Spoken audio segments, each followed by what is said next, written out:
Around the time of the Vietnam War, Vietnam was not the ideal place to live. In the war, communists were trying to take over Vietnam.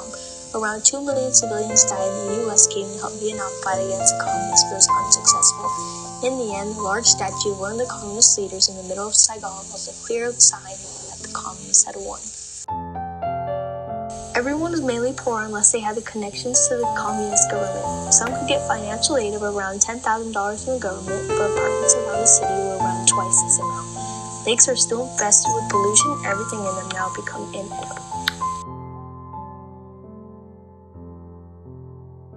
In my grandma's case, every day was a struggle. Her family never got enough financial support, and to help her parents make a living, she worked in the fields, sewed clothing, and sold pastries. On top of that, she had to go to school, which in Vietnam is much more time-consuming than in America today. She was only around 9 or 10 when the communists burned down her entire house and took away her parents' farming land, which was basically the foundation of their job. With only a few valuables in hand, she swam across a small river and sought refuge with her family in a small apartment in a nearby town. When her family tried to come back, what was once my grandma's home was now just a pile of ashes in the stolen land. She was never able to recover what was lost and had to leave behind her old home.